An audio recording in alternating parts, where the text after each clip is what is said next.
shock too. And there were certain jobs that were weak to water. I think ogres being one of them. Ogres were actually weak to water. So you would do a lot of damage to like jobs you kind of fucking hated. Right. I think lizards were strong to water, and strong to fire. I think they were strong to both. And but the other jobs that really kind of like you would see a glaring difference. Nosferatu is another job class where like you would see a huge fundamental difference in how the job performed based on level. Steven is a perfect example of that. Steven had the shittiest realm title imaginable. I think he, by the end of the game, Steven was like level 75, and he was like maybe Dark Templar or like Angel of Darkness, which is like 7k title-ish maybe, off the top of my head, I can't remember, or like not even. But he would still pass on everybody because of just the way Sneak worked in tandem with Drain, and he hated the PvP, but he could kill almost everyone in the game. He would pass on everybody, with the exception of maybe some really high level rogues and like wizards and stuff like that, like Vaca. I don't think he'd be able to pass on Vaca. I think Vaca had like 380 perception or something. He was something ridiculous. But like. But Nosferatu really fundamentally they worked via levels, imps, rogues, and kobolds. Levels was a huge deal, and then like certain niche classes like Coven. I think Coven actually really you would see a fundamental difference in how they played by level because they were just a really solid overall job. And then certain jobs levels meant shit.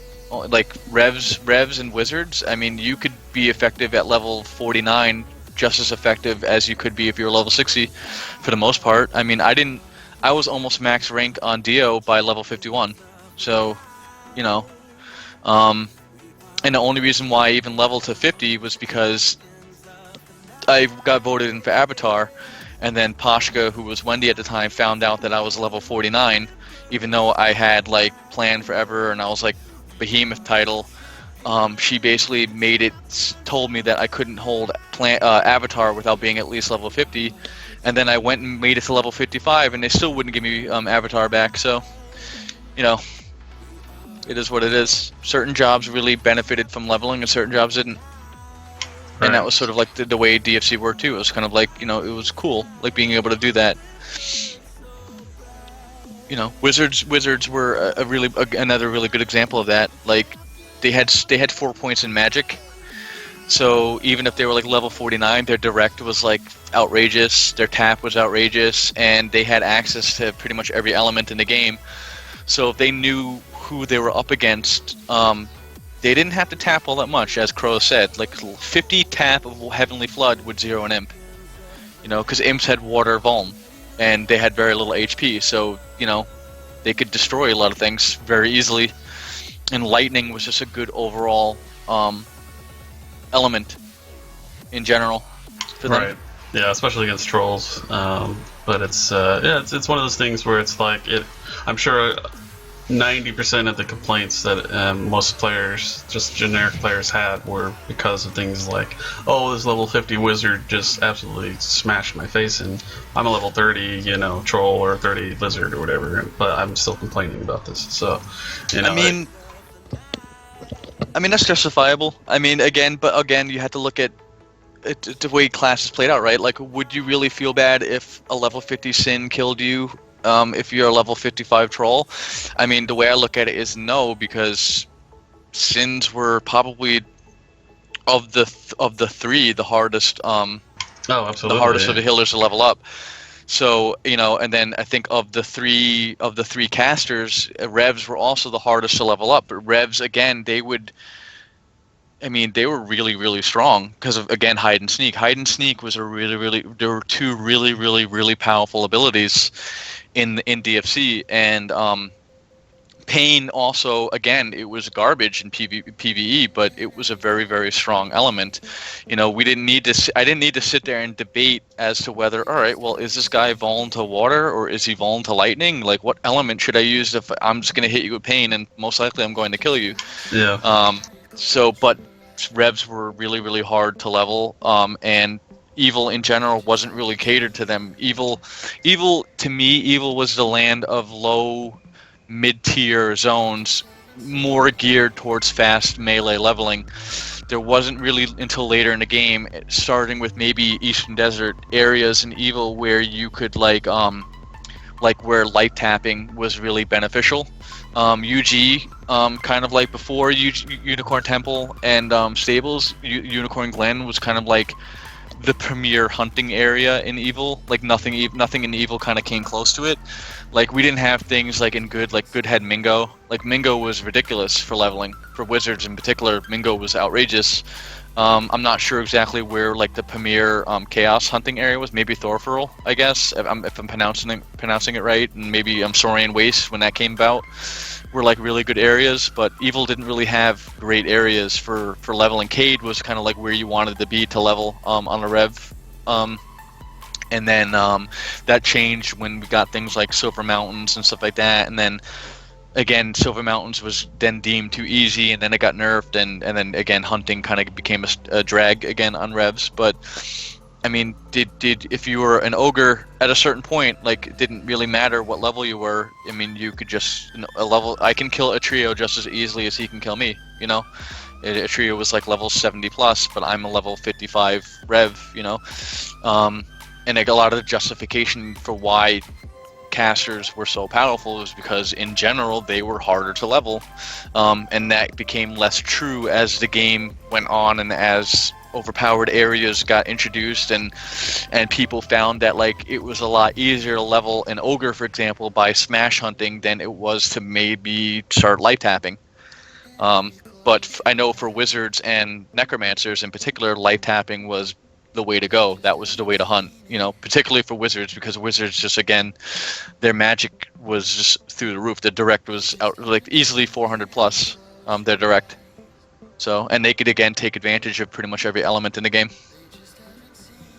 Right. Yeah. Oh, that's cool. And it's a thematic thing. You know, wizards are they're known for that. So, I think you start out with the foundation idea and you kind of flesh it out, and just keep it balanced, test it out, and you're good. You shouldn't have to have each mage be the same. You shouldn't have to have each stabber be the same. No, absolutely not. I mean, every realm I think had like a clear winner in particularly in certain aspects of the game, had a clear winner in terms of like archetypes, like who was clearly the superior. I mean, to me, again, crows might not agree with this, but of the three, of imps, kobolds, and rogues were clearly like the best stabber. I mean, they just were, just because of what they could do, and they were just the way the good realm worked. I mean, you could, no rogue was alike, because you could have a half elf, you could have a Tamian, or you could have the Tamian training studded, or you could have a Tamian training plate, or you could have a crush rogue, or you could have a slash rogue, and again, they would have been way more powerful if they had weapons. Halflings, yeah, Anubis and Headhunter were the best rogues in the game, by far. But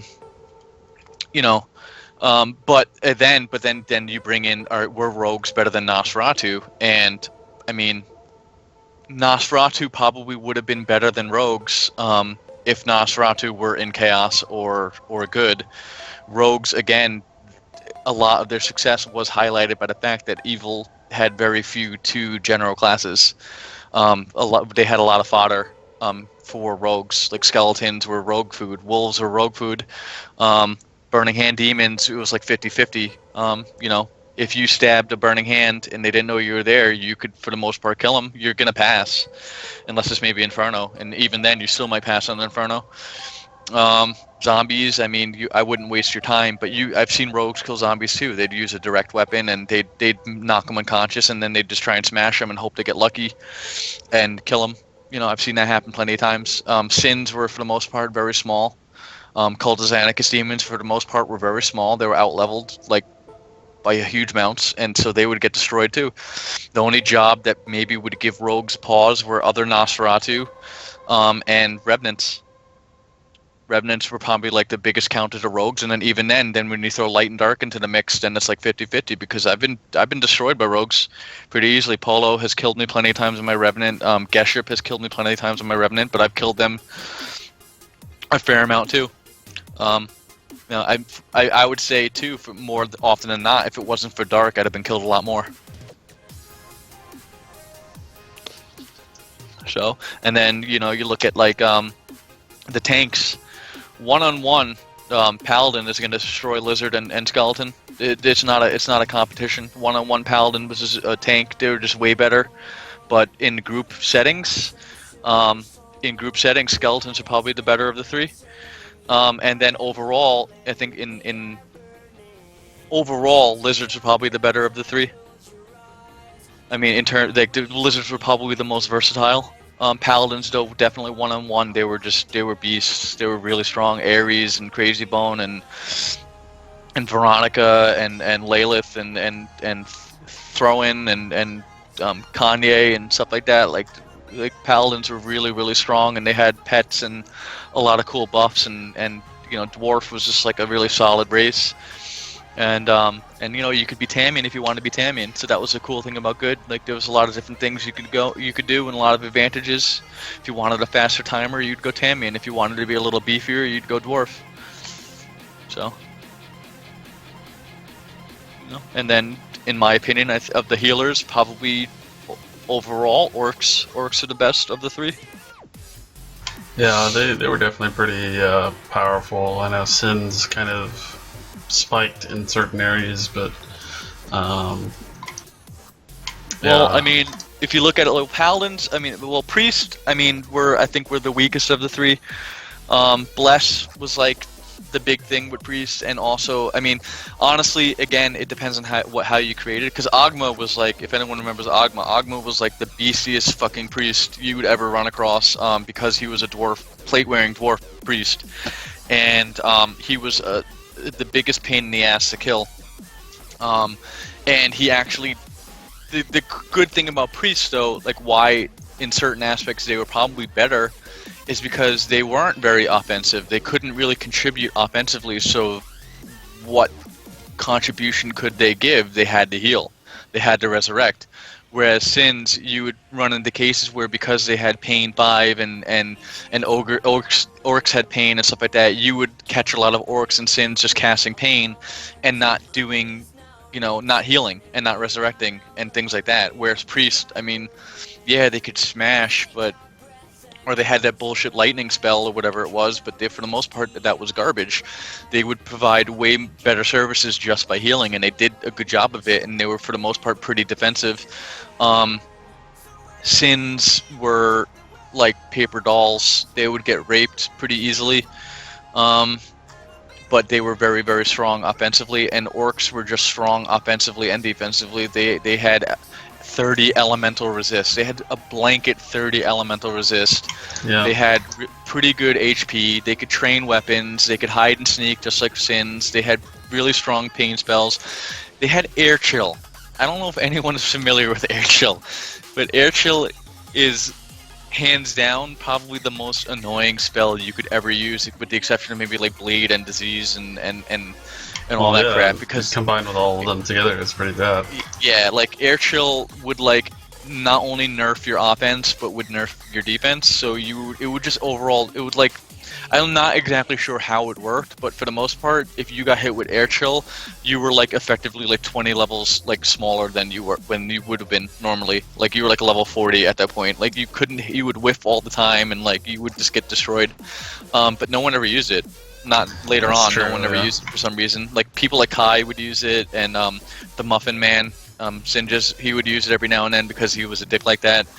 But most Orcs wouldn't use it.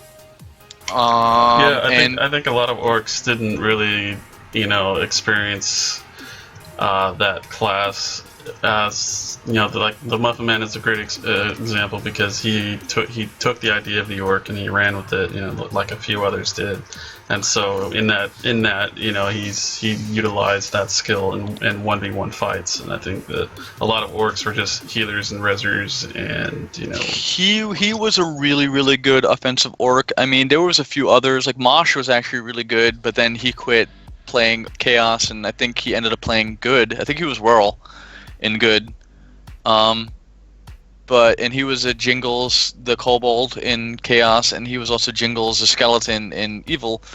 Kai was a not Kai